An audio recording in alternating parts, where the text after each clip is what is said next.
Good morning students. ಎಲ್ಲ ಹೇಗಿದ್ದೀರಾ? ಮನೇಲಿ ಏನು ಮಾಡ್ತಾ ಇದ್ದೀರಾ? ಓದ್ತಾ ಇದ್ದೀರಾ? ಎಲ್ಲಾದರೂ ತಿಂಡಿ ಆಯಿತಾ?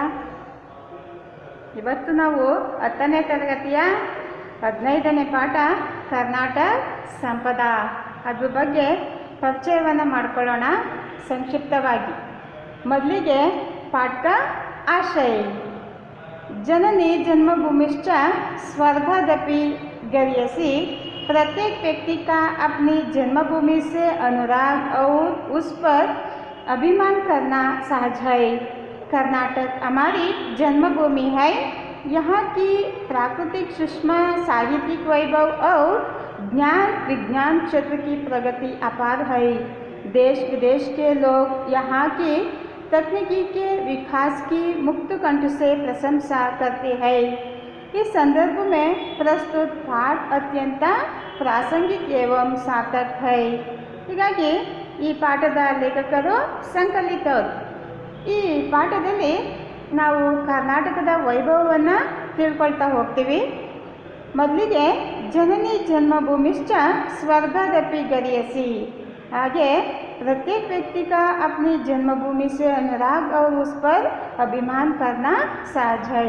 ಹಾಗಾಗಿ ಪ್ರತಿಯೊಬ್ಬ ವ್ಯಕ್ತಿಗೂ ಕೂಡ ತನ್ನ ದೇಶ, ತನ್ನ ಭಾಷೆ, ತನ್ನ ರಾಜ್ಯ, ಹಾಗಾಗಿ ತನ್ನ ಜನ್ಮಭೂಮಿ ಬಗ್ಗೆ ಅಪಾರವಾದಂತಹ ಅಭಿಮಾನ ಇರುತ್ತೆ, ಪ್ರೀತಿ ಇರುತ್ತೆ, ವಿಶ್ವಾಸ ಇರುತ್ತೆ.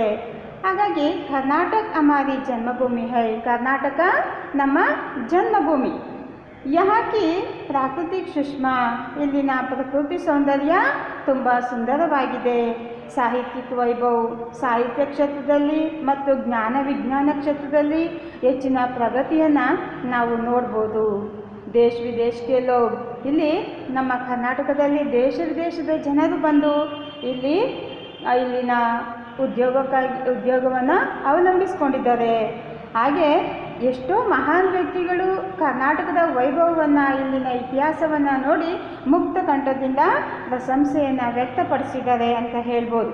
ಈ ಸಂದರ್ಭ ಮೇ ಪ್ರಸ್ತುತ ಪಾಠ ಅತ್ಯಂತ ಪ್ರಾಸಂಗಿಕ ಏವಂ ಸಾರ್ಥಕ. ಹೀಗಾಗಿ ಇರುವಂಥ ನಮ್ಮ ಕರ್ನಾಟಕ ಸಂಪದ ಒಂದು ಪ್ರಾಸಂಗಿಕ ಮತ್ತು ಒಂದು ಸಾರ್ಥಕವಾದಂತಹ ಒಂದು ಪರಿಚಯ ಅಂತ ಹೇಳ್ಬೋದು. ಹಾಗೆ ಪೇಜ್ ನಂಬರ್ 128ರಲ್ಲಿ ಪಾಠವನ್ನು ನೋಡ್ಕೊಳ್ತಾ ಹೋಗಿ. प्रस्तुत निबंध द्वारा छात्र कर्नाटक के अतीत वैभव, वर्तमान प्रौद्योगिकी विकास तथा प्रकृति संपदा के साथ साथ इस राज्य के महान व्यक्तियों की साधना का परिचय प्राप्त करते हैं. ಹೀಗಾಗಿ ನಮ್ಮ ಕರ್ನಾಟಕದ ಪರಿಚಯವನ್ನು ಮಾಡಿಕೊಡ್ತಾ ಇಲ್ಲಿ ಲೇಖಕರಾದ ಸಂಕಲಿತ ಅವರು ಈ ಪ್ರಸ್ತುತ ನಿಬಂಧ ದ್ವಾರ, ನಿಬಂಧ ಅಂದರೆ ನಿಮಗೆ ಗೊತ್ತಲ್ವಾ, ಒಂದು ವಿಷಯವನ್ನು ತಗೊಂಡು ಈಗ ಕರ್ನಾಟಕದ ಬಗ್ಗೆ ಸವಿಸ್ತಾರವಾಗಿ ಎಲ್ಲ ವಿವರಣೆಯನ್ನು ನೀಡ್ತಾ ಹೋಗ್ತಾರೆ ನೋಡಿ. ಹಾಗಾಗಿ ಕರ್ನಾಟಕದ ಗತಕಾಲದ ವೈಭವ ಮತ್ತು ವರ್ತಮಾನ, ಔದ್ಯೋಗಿಕ ಪ್ರಗತಿಯನ್ನು ಮತ್ತು ಪ್ರಕೃತಿ ಸಂಪತ್ತನ್ನು ಅದ್ರ ಜೊತೆಯಲ್ಲಿ ಪರಿಚಯ ಮಾಡಿಕೊಡೋದ್ರ ಜೊತೆಯಲ್ಲಿ ಕರ್ನಾಟಕ ರಾಜ್ಯಕ್ಕೆ ಮಹಾನ್ ವ್ಯಕ್ತಿಯಂಕ ಪರಿಚಯವನ್ನು, ಅವರ ಸಾಧನೆಯನ್ನು ಈ ಪ್ರಸ್ತುತ ಕರ್ನಾಟಕ ಸಂಪದ ಪಾಠದಲ್ಲಿ ನಿಮಗೆ ಮಾಡಿಕೊಡ್ತಾ ಹೋಗ್ತಾರೆ. ಹಾಗೆ ನೋಡ್ಕೊಳ್ಳಿ. कर्नाटक राज्य भारत देश का प्रगतिशील राज्य है. यहाँ की आबादी लगभग 6 करोड़ से ऊपर है. प्रकृति माता ने कर्नाटक राज्य को अपने हाथों से संवार कर सुंदर और समृद्ध बनाया है. कर्नाटक की प्राकृतिक सुषमा नयन मनोहर है. पश्चिम में विशाल अरबी समुद्र लहराता है. इसी प्रांत में दक्षिण से उत्तर के छोर तक फैली लंबी पर्वतमालाओं को पश्चिमी घाट कहते हैं. इन्हीं घाटों का कुछ भाग सह्याद्री कहलाता है. दक्षिण में नीलगिरी की पर्वतावलियाँ शोभायमान है. ಹೀಗಾಗಿ ಪ್ರಸ್ತುತ ಪಾಠದಲ್ಲಿ ಕರ್ನಾಟಕ ರಾಜ್ಯ ಭಾರತ ದೇಶ का ಪ್ರಗತಿಶೀಲ ರಾಜ್ಯ है. ಈಗ ಕರ್ನಾಟಕ ರಾಜ್ಯ ನಮ್ಮ ಈ ಭಾರತ ದೇಶದ ಒಂದು ಪ್ರಗತಿಶೀಲ ರಾಜ್ಯವಾಗಿದೆ. यहाँ की ಆಬಾದಿ ಅಂದರೆ ಜನಸಂಖ್ಯೆ. ಹಾಗಾಗಿ ಇಲ್ಲಿನ ಜನಸಂಖ್ಯೆ ಲಗ್ಭಗ್ ಅಂದರೆ ಸುಮಾರು 6 ಕರೋಡ್ से ऊपर है, 6 ಕೋಟಿಗೂ ಮೇಲಿದೆ ಅಂತ ಹೇಳ್ತಾರೆ. प्रकृति माता ने कर्नाटक राज्य को, प्रकृति माता माते कर्नाटक राज्यವನ್ನು अपने हाथों से सवार कर ಅವಳು ಎಲ್ಲವನ್ನ ತನ್ನಲ್ಲಿ ಸಮಜಾಯಿಸ್ಕೊಂಡು ಅಥವಾ ಸವಾರ್ಕರ್ ಅಂದರೆ ಸಜಾನ ಎಲ್ಲವನ್ನು ತನ್ನಲ್ಲಿ ಒಟ್ಟುಗೂಡಿಸ್ಕೊಂಡು ಸಮೃದ್ಧ ಬನಾಯ ಸಮೃದ್ಧಿಯನ್ನು ಗೊಳಿಸ್ತಾ ಇದ್ದಾಳೆ. ಕರ್ನಾಟಕಿ ಪ್ರಾಕೃತಿಕ ಸುಷ್ಮಾ, ಹಾಗಾಗಿ ಇಲ್ಲಿ ಕರ್ನಾಟಕದ ಪ್ರಾಕೃತಿಕ ಸೌಂದರ್ಯ ನಯನ್ ಮನೋಹರ್ ಹೈ, ತುಂಬ ಸುಂದರವಾಗಿದೆ. ಪಶ್ಚಿಮೆ ವಿಶಾಲ ಅರಬ್ಬಿ ಸಮುದ್ರ ಲಹರಾತಾ ಹೈ, ಪಶ್ಚಿಮದಲ್ಲಿ ಅರಬ್ಬಿ ಸಮುದ್ರವನ್ನು ನಾವು ನೋಡ್ಬೋದು. ಇಸಿ ಪ್ರಾಂತ ಮೇ ದಕ್ಷಿಣ ಸೆ ಉತ್ತರಕ್ಕೆ ಚೋರ್, ಈ ಪ್ರಾಂತ್ಯದಲ್ಲಿ ದಕ್ಷಿಣದಿಂದ ಉತ್ತರದ ತುದಿವರೆಗೆ ಹರಡಿರುವಂತಹ ಲಂಬಿ ಪೈಲಿ ಲಂಬಿ ಪರ್ವತಮಾಲಾ ಉನ್ಕೋ ಪಶ್ಚಿಮಿ ಘಾಟ್ ಕಾತೆ ಹೈ, ಹಾಗಾಗಿ ದಕ್ಷಿಣದಿಂದ ಉತ್ತರದ ತುದಿವರೆಗೆ ಇರುವಂತಹ ಆ ಪರ್ವತವನ್ನು ನಾವೇನಂತ ಕರಿತೀವಿ, ಪಶ್ಚಿಮಿ ಘಾಟ್ ಅಂತ ಹೇಳ್ತೀವಿ. ಹಾಗೆ ಇನ್ಹಿ ಘಾಟೋಂ ಕಾ ಕುಚ್ ಭಾಗ್, ಈ ಪರ್ವತಗಳ ಸಾಲುಗಳ ಕೆಲವು ಭಾಗಗಳನ್ನು ನಾವೇನಂತ ಕರಿತೀವಿ, ಸಹ್ಯಾದ್ರಿ ಕಾಲಾತಾ ಹೈ, ಸಹ್ಯಾದ್ರಿ ಪರ್ವತಗಳು ಅಂತ ನಾವು ಅವನ್ನ ಕರಿತೀವಿ. ದಕ್ಷಿಣ ಮೇ ನೀಲಗಿರಿ ಕಿ ಪರ್ವತಾವಲಿಯ ಶೋಭಾಯಮಾನ್ ಹೈ, ದಕ್ಷಿಣದಲ್ಲಿ ನೀಲಗಿರಿ ಪರ್ವತಗಳನ್ನು ನೋಡಿದಾಗ ಅವು ತುಂಬ ಸುಂದರವಾಗಿ ಕಂಗೊಳಿಸ್ತಿದ್ದಾವೆ ಅಥವಾ ಸುಂದರವಾದಂತಹ ಪರ್ವತಗಳನ್ನು ಒಳಗೊಂಡಿದೆ ಅಂತ ಹೇಳ್ಬೋದು. ಕರ್ನಾಟಕ ಮೇ ಕನ್ನಡ ಭಾಷಾ ಬೋಲಿ ಜಾತಿ ಹೈ, ನಮ್ಮ ಕರ್ನಾಟಕದಲ್ಲಿ ಯಾವ ಭಾಷೆಯನ್ನು ಮಾತಾಡ್ತಾರೆ ಅಂತ ನಿಮಗೆ ಗೊತ್ತಿದೆಯಲ್ವಾ, ಹಾಗೆ ಕನ್ನಡ ಭಾಷಾ ಬೋಲಿ ಜಾತಿ ಹೈ. और इसकी राजधानी बेंगलुरु है, कर्नाटकದ राजधानी ಯಾವುದು, ಬೆಂಗಳೂರು.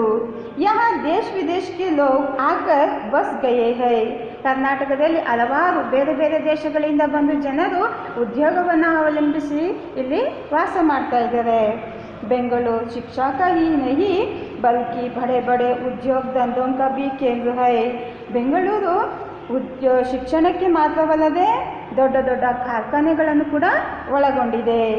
ಯಹ ಪ್ರಸಿದ್ಧ ಭಾರತೀಯ ವಿಜ್ಞಾನ ಸಂಸ್ಥಾನ್, ಇಲ್ಲಿ ಪ್ರಸಿದ್ಧವಾದಂತಹ ಭಾರತೀಯ ವಿಜ್ಞಾನ ಸಂಶೋಧನಾ ಕೇಂದ್ರ ಮತ್ತು HAL, HMT, ITI, BHEL, BEL जैसी बृहद संस्थाएं है, इसे सिलिकॉन सिटी भी कहा जाता है. ಹೀಗಾಗಿ ನಾವು ಬೆಂಗಳೂರಲ್ಲಿ ಅನೇಕ ಉದ್ಯೋಗ ಕೇಂದ್ರಗಳನ್ನು ಅಥವಾ ಕಂಪನಿಗಳನ್ನು ನಾವು ನೋಡ್ಬೋದು. ಹಾಗಾಗಿ ಅದರಲ್ಲಿ ಕೆಲವೊಂದು ಕಂಪನಿಗಳ ಹೆಸರನ್ನು ಇಲ್ಲಿ ಕೊಡ್ತಾ ಹೋಗ್ತಾರೆ. ವಿಸ್ತೃತ ರೂಪವನ್ನು ನೀವು ಪೇಜ್ ನಂಬರ್ 132ರಲ್ಲಿ ನೋಡ್ತಾ ಹೋಗಿ. HAL ಅಂದರೆ Hindustan aeronautical limited, HMT Hindustan machine tools, ಹಾಗೆ ITI ಇಂಡಿಯನ್ ಟೆಲಿಫೋನ್ ಇಂಡಸ್ಟ್ರೀಸ್, ಹಾಗೆ BEL Bharat electronics limited, BHEL Bharat heavy electricals limited. ಹಾಗಾಗಿ ವಿಸ್ತೃತ ರೂಪವನ್ನು ನೋಡಿದ್ರಲ್ಲ, ಹಾಗೆ ಮುಂದೆ ನೋಡ್ಕೊಳ್ಳಿ.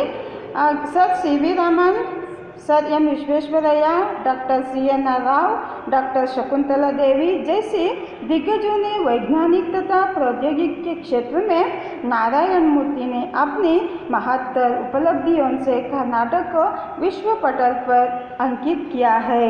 ಹಾಗಾಗಿ ಸರ್ CV ರಾಮನ್ ಮತ್ತು ಸರ್ M ವಿಶ್ವೇಶ್ವರಯ್ಯ, ಹಾಗೆ ಡಾಕ್ಟರ್ CNR ರಾವ್, ಹಾಗೆ ಡಾಕ್ಟರ್ ಶಕುಂತಲಾ ದೇವಿ ಇವರೆಲ್ಲ ದಿಗ್ಗಜರು ವಿಜ್ಞಾನ ಕ್ಷೇತ್ರದಲ್ಲಿ ವೈಜ್ಞಾನಿಕ ಕ್ಷೇತ್ರದಲ್ಲಿ ಹೆಚ್ಚಿನ ಪ್ರಗತಿಯನ್ನು ಸಾಧನೆಯನ್ನು ಮಾಡಿದ್ದಾರೆ. ಅದರಲ್ಲಿ ನಾರಾಯಣ ಮೂರ್ತಿನೇ ಅಪ್ನಿ ಮಹತ್ತರ ಉಪಲಬ್ಧಿಯನ್ಸೆ, ನಾರಾಯಣ ಮೂರ್ತಿ ಅವರು ತಮ್ಮ ಮಹತ್ವಪೂರ್ಣವಾದಂತಹ ಸಿದ್ಧಿಯಿಂದ ಕರ್ನಾಟಕ ವಿಶ್ವ ಪಟಲ್ ಪರ್, ಹಾಗಾಗಿ ಕರ್ನಾಟಕದಲ್ಲೇ ವಿಶ್ವ ಮಟ್ಟದಲ್ಲಿ ಕೂಡ ಅವರು ಹೆಸರನ್ನು ಗಳಿಸಿದ್ದಾರೆ.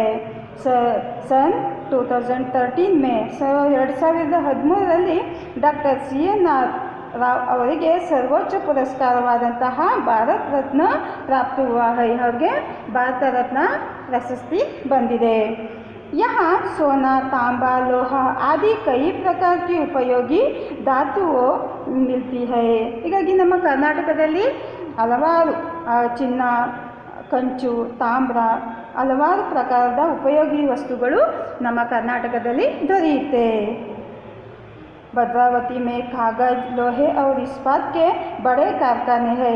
ಭದ್ರಾವತಿಯಲ್ಲಿ ನಾವು ಕಾಗದ ಮತ್ತು ಉಕ್ಕಿನ ಕಾರ್ಖಾನೆಯನ್ನು ನಾವು ನೋಡ್ಬೋದು. ಇಸ್ಕೆ ಅಲಾವ ಕರ್ನಾಟಕ ಇದಲ್ಲದೆ ಕರ್ನಾಟಕದಲ್ಲಿ ಚೀನಿ ಅಂದರೆ ಸಕ್ಕರೆ, ಸಿಮೆಂಟ್ ಮತ್ತು ರೇಷ್ಮೆ ಅಂದರೆ ರೇಷ್ಮೆ, ಅವ್ರ ಕಾಗದ ಉತ್ಪಾದನೆಯನ್ನು ಅನೇಕ ಕಾರ್ಖಾನೆಗಳನ್ನು ನಾವು ಕರ್ನಾಟಕದಲ್ಲಿ ನೋಡ್ಬೋದು. ಕರ್ನಾಟಕ ಚಂದನ್ ಕೆ ಪೇಡ್ ವಿಪುಲ್ ಮಾತ್ರಾ ಹೈ. ನಮ್ಮ ಕರ್ನಾಟಕವನ್ನು ಏನಂತೀವಿ, ಶ್ರೀಗಂಧದ ಬೀಡು ಅಂತಲೂ ಕೂಡ ಕರಿತೀವಿ. ಹಾಗಾಗಿ ಕರ್ನಾಟಕದಲ್ಲಿ ಚಂದನ್ ಕೆ ಪೇಡ್ ಅಂದರೆ ಶ್ರೀಗಂಧದ ಮರ ವಿಪುಲ್ ಅಂದರೆ ಹೇರಳವಾಗಿ ದೊರೆಯುತ್ತೆ. ಇಸ್ಲಿಯೇ ಕರ್ನಾಟಕ ಚಂದನ್ ಕ ಆಗರ್ ಕತೆ ಹೈ. ಹೀಗಾಗಿ ಕರ್ನಾಟಕವನ್ನು ಶ್ರೀಗಂಧದ ಬೀಡು ಅಂತ ನಾವು ಅದನ್ನು ಕರಿತೀವಿ. ಯಹಾ ಚಂದನ್ ಕ ತೇಲ್. ಹಾಗಾಗಿ ಕರ್ನಾಟಕದಲ್ಲಿ ಚಂದನದ ಅಥವಾ ಶ್ರೀಗಂಧದ ಎಣ್ಣೆಯನ್ನು ನೋಡ್ಬೋದು, ತೈಲವನ್ನು. ಮತ್ತು ಸಾಬೂನ್ ನೀವು ನೋಡಿದ್ದೀರಲ್ವ, ಸ್ಯಾಂಡಲ್ ಸಾಬೂನ್, ಮೈಸೂರು ಸ್ಯಾಂಡಲ್ ಅಂತ ಹೇಳ್ತಾರಲ್ಲ, ಸ್ಯಾಂಡಲ್ ಸಾಬೂನ್ ತಥಾ ಕಲಾಕೃತಿಯ ಹಲವಾರು ಕಲಾಕೃತಿಗಳನ್ನು ನಾವು ನೋಡ್ಬೋದು. ಬನಾಯಿ ಜಾತಿ ಹೈ. ಈ ಶ್ರೀಗಂಧದಿಂದ ಪುಟ್ಟ ಪುಟ್ಟ ವಿಗ್ರಹಗಳನ್ನು ಕೂಡ ಮಾಡ್ತಾರೆ. कर्नाटक में ಕಾವೇರಿ, ಕೃಷ್ಣ, ತುಂಗಭದ್ರಾ ಆದಿ ಅನೇಕ ನದಿಯ ಬಹತಿ ಹೈ. ಹಾಗೆ ನಮ್ಮ ಕರ್ನಾಟಕದಲ್ಲಿ ಹರಿಯುವಂಥ ನದಿಗಳು ಯಾವ್ಯಾವು ಅಂದರೆ ಕಾವೇರಿ, ಕೃಷ್ಣ, ತುಂಗಭದ್ರಾ ಮುಂತಾದ ನದಿಗಳು. ಈ ನದಿಯೋ ಪರ್ ಬಾಂಧ್ ಮನಾಯೇ ಗಯೇ ಹೈ. ನಿಮಗೆ ಗೊತ್ತಿರೋ ಹಾಗೆ ಈ ಹರಿಯುವಂಥ ನದಿಗಳಿಗೆ ಹಲವಾರು ನದಿಗಳಿಗೆ ಅಣೆಕಟ್ಟುಗಳನ್ನು ಬಾಂಧ್ ಅಂದರೆ ಅಣೆಕಟ್ಟುಗಳನ್ನು ಕಟ್ಟಿದ್ದಾರೆ. ಇನ್ಸೆ ಹಜಾರೋ ಏಕರ್ ಜಮೀನ್ ಸಿಂಚಿ ಜಾತಿ ಹೈ. ಇದ್ರ ಮೂಲಕ ಸಾವಿರಾರು ಎಕರೆ ಜಮೀನುಗಳಿಗೆ ನೀರನ್ನು ಒದಗಿಸ್ಕೊಡ್ತಾರೆ. ಯಾಕಂದರೆ ನದಿಗಳಿಗೆ ಅಣೆಕಟ್ಟನ್ನು ಕಟ್ಟಿ ನೀರನ್ನು ಈ ರೀತಿ ವ್ಯವಸಾಯಕ್ಕೆ ಅದನ್ನು ಬಳಸ್ತಾ ಇದ್ದಾರೆ. ಸಾವಿರಾರು ಎಕರೆ ಜಮೀನಿಗೆ ನೀರನ್ನು ಒದಗಿಸ್ಕೊಡ್ತಾ ಇದ್ದಾರೆ. ಹಾಗೆ ಇಸ್ಕೆ ಅಲಾವ ಈ ನದಿಯೋಂಕೆ ಇದಲ್ಲದೆ ಈ ನದಿಗಳಿಂದ ಜಲಾಶಯೋಂಕಿ ಸಹಾಯತಾ ಸೆ ಊರ್ಜ ಉತ್ಪಾದನ ಕೇಂದ್ರ ಬಿ ಸ್ಥಾಪಿತ ಕಿಯೇ ಗಯೇ ಹೈ. ಈ ಜಲಾಶಯಗಳ ಸಹಾಯದಿಂದ ಇಲ್ಲಿ ಊರ್ಜ ಉತ್ಪಾದನೆ ಅಂದರೆ ವಿದ್ಯುತ್ ಉತ್ಪಾದನೆಯನ್ನು ಕೂಡ ಮಾಡ್ತಾ ಇದ್ದಾರೆ. ಹಾಗೆ ಜೋಗ್, ಅಬ್ಬಿ, ಗೋಕಾಕ್, ಶಿವನ ಸಮುದ್ರ ಆದಿ ಜಲಪ್ರಪಾತ ಮನಮೋಹಕ ಹೈ. ನಮ್ಮ ಕರ್ನಾಟಕದಲ್ಲಿರುವಂಥ ಜಲಪಾತಗಳು ಯಾವ್ಯಾವು ಅಂದಾಗ ಜೋಗ್ ಜಲಪಾತ, ಅಬ್ಬಿ ಜಲಪಾತ, ಗೋಕಾಕ್ ಜಲಪಾತ ಮತ್ತು ಶಿವನ ಸಮುದ್ರ ಜಲಪಾತಗಳು ಇವು ನಮ್ಮ ಕರ್ನಾಟಕದಲ್ಲಿರುವಂತಹ ಜಲಪಾತಗಳು. ಹಾಗಾಗಿ ಇದ್ರ ಮೂಲಕ ನಮ್ಮಲ್ಲಿ ವಿದ್ಯುತ್ ಉತ್ಪಾದನೆಯನ್ನು ಕೂಡ ಮಾಡ್ತಾ ಇದ್ದಾರೆ. ಕರ್ನಾಟಕ ರಾಜ್ಯಕ್ಕೆ ಶಿಲ್ಪಕಲಾ ಅನೋಖಿ ಹೈ. ನಮ್ಮ ಕರ್ನಾಟಕ ರಾಜ್ಯದ ಶಿಲ್ಪಕಲೆಯ ಬಗ್ಗೆ ತಿಳ್ಕೊಳ್ಳೋಕೆ ಹೋದಾಗ ತುಂಬ ಅನೋಖಿ ಅಂದರೆ ಅದ್ಭುತವಾಗಿದೆ ನಮ್ಮ ಕರ್ನಾಟಕದ ಶಿಲ್ಪಕಲೆ. ಬಾದಾಮಿ, ಐಹೊಳೆ, ಪಟ್ಟದಕಲ್ಲು ಮೇ ಜೋ ಮಂದಿರ್ ಹೈ. ಹಾಗಾಗಿ ನಮ್ಮ ಕರ್ನಾಟಕದ ನಾವು ಈ ಕರ್ನಾಟಕದ ಇತಿಹಾಸವನ್ನು ನೋಡಲಿಕ್ಕೆ ಹೋದಾಗ ಅಲ್ಲಿ ವಾಸ್ತುಶಿಲ್ಪವನ್ನು ಗಮನಿಸಿದಾಗ ಅಲ್ಲಿ ಕೆಲವೊಂದು ಕ್ಷೇತ್ರಗಳ ಪರಿಚಯವನ್ನು ಇಲ್ಲಿ ಮಾಡಿಕೊಡ್ತಾರೆ. ಬಾದಾಮಿ, ಐಹೊಳೆ, ಪಟ್ಟದಕಲ್ಲು ಮೇ ಜೋ ಮಂದಿರ್ ಹೈ ಉನ್ಕಿ ಶಿಲ್ಪಕಲಾ ಅವ್ರ ವಾಸ್ತುಕಲಾ ಅದ್ಭುತ ಹೈ. ಈಗ ನೀವು ಈ ಎಲ್ಲ ಇದಕ್ಕೆ ಸ್ಥಳಗಳಿಗೆ ಭೇಟಿ ಕೊಟ್ಟಿರ್ಬೋದು. ಹಾಗಾಗಿ ಬಾದಾಮಿಯನ್ನು, ಐಹೊಳೆ, ಪಟ್ಟದಕಲ್ಲು ಈ ಮಂದಿರಗಳು ಶಿಲ್ಪಕಲೆ ಮತ್ತು ವಾಸ್ತುಶಿಲ್ಪವನ್ನು ಗಮನಿಸಿದಾಗ ತುಂಬ ಅದ್ಭುತವಾಗಿದ್ದಾವೆ ಅಂತ ಹೇಳ್ಬೋದು.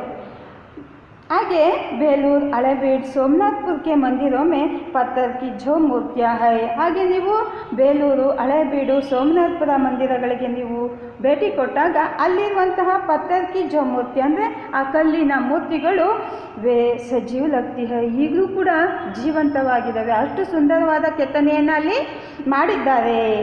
ये सुंदर मूर्तियाँ हमें रामायण, महाभारत, पुराणों की कहानियाँ सुनाती है.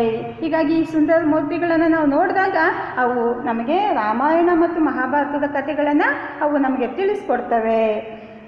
जो दुनिया को त्याग और शांति का संदेश दे रही है.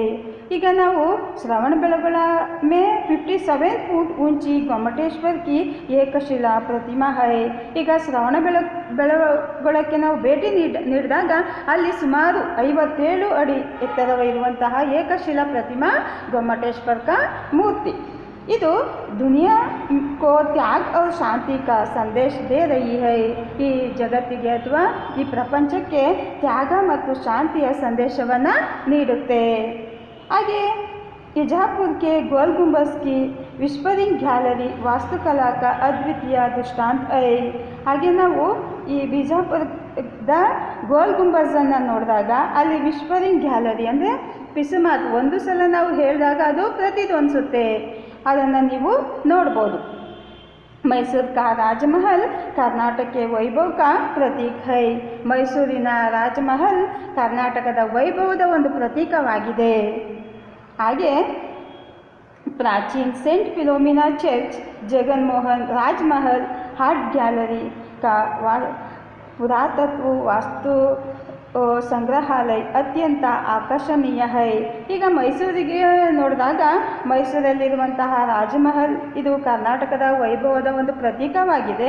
ಹಾಗೆ ಪ್ರಾಚೀನ सेंट फिलोमिना ಚರ್ಚ್ ಇದು ಕೂಡ ನಾವು ನೋಡ್ಬೋದು, ತುಂಬ ಸುಂದರವಾಗಿದೆ। ಹಾಗೆ ಜಗನ್ಮೋಹನ್ ರಾಜಮಹಲ್ ಮತ್ತು ಅಲ್ಲಿರುವಂತಹ ಪುರಾತತ್ವ ವಸ್ತು ಸಂಗ್ರಹಾಲಯ, ಹಾಗಾಗಿ ಮ್ಯೂಸಿಯಂ ಅಂತಾರಲ್ಲ, ಅದು ಕೂಡ ತುಂಬ ಸುಂದರವಾಗಿದೆ, ಮೈಸೂರಲ್ಲಿ ಅತ್ಯಂತ ಆಕರ್ಷಣೀಯವಾಗಿದೆ। ಅಲ್ಲಿ ನಿಮಗೆ ಚಿತ್ರದಲ್ಲಿ ತೋರಿಸಿದ್ದಾರೆ, ಹೋಗಿ ನೋಡಿ।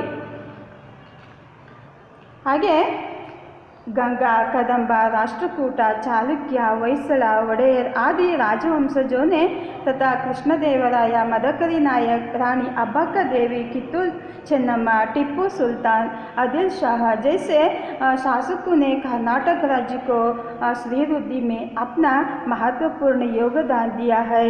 ಹಾಗೆ ಇನ್ನೂ ಮುಂದೆ ಕರ್ನಾಟಕದ ವೈಭವದ ಬಗ್ಗೆ ತಿಳ್ಕೊಳ್ತಾ ಹೋದಾಗ ಇಲ್ಲಿ ಕೆಲವೊಂದು ರಾಜಮನೆತನದವರು ಆಳ್ವಿಕೆಯನ್ನು ಮಾಡ್ತಾರೆ ಕರ್ನಾಟಕದಲ್ಲಿ। ಹಾಗಾಗಿ ಕೆಲವರ ಪರಿಚಯವನ್ನು ಇಲ್ಲಿ ಮಾಡಿಕೊಡ್ತಾರೆ। ಗಂಗರು, ಕದಂಬರು, ರಾಷ್ಟ್ರಕೂಟರು, ಚಾಳುಕ್ಯರು, ಹೊಯ್ಸಳರು, ಒಡೆಯರ್ ಆದಿ ರಾಜವಂಶಜों ने तथा कृष्णदेवराय, मदकरी नायक, रानी अब्बक्का देवी, कित्तूर चेन्नम्मा, टिप्पू सुल्तान, आदिल शाह जैसे शासकों ने कर्नाटक राज्य की श्रीवृद्धि में अपना महत्वपूर्ण योगदान दिया है। ಹೀಗಾಗಿ ಈ ಎಲ್ಲ ರಾಜಮನೆತನದವರು ಆಳ್ವಿಕೆಯನ್ನು ಮಾಡಿ ಕರ್ನಾಟಕದ ಅಭಿವೃದ್ಧಿಯನ್ನು ಮಾಡ್ತಾರೆ।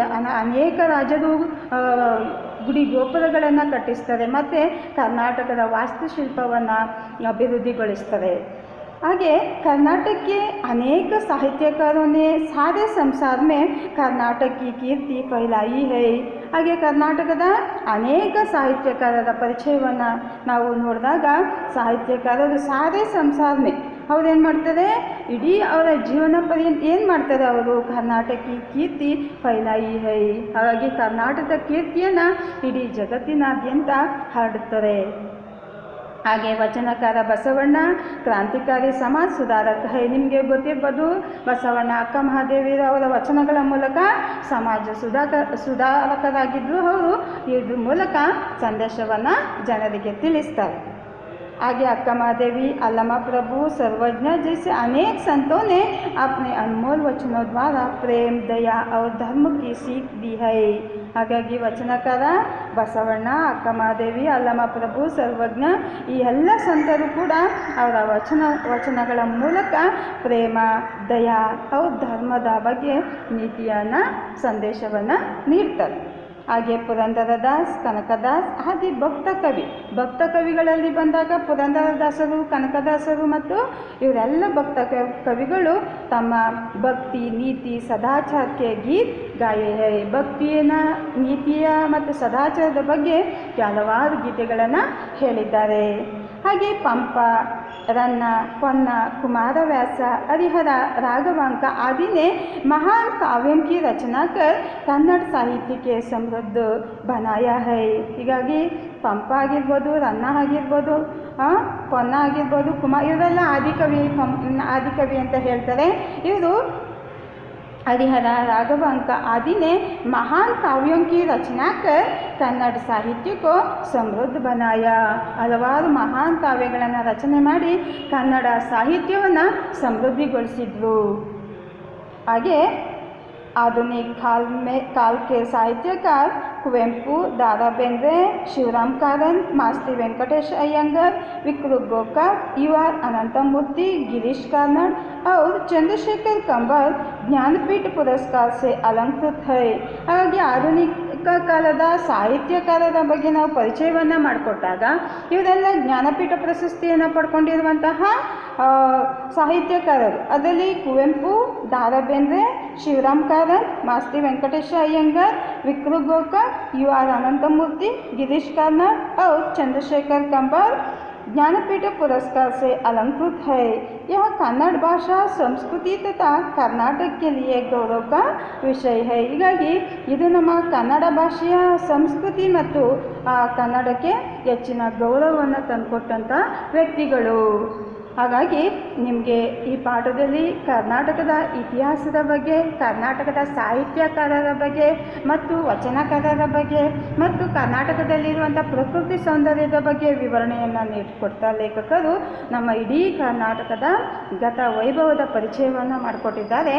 ಹಾಗಾಗಿ ಇದು ತುಂಬ ಇದರಲ್ಲಿ ಹೆಚ್ಚು 4 ಅಂಕದ ಪ್ರಶ್ನೆ ಬರೋದ್ರಿಂದ ನೀವು ಆ ಪ್ರಶ್ನೆಗಳಿಗೆ ಮತ್ತು ಈ ವಿಸ್ತೃತ ರೂಪಗಳನ್ನು ಸಂಕ್ಷಿಪ್ತವಾಗಿ ನೀವು ಕಲ್ತ್ಕೋಬೇಕಾಗುತ್ತೆ.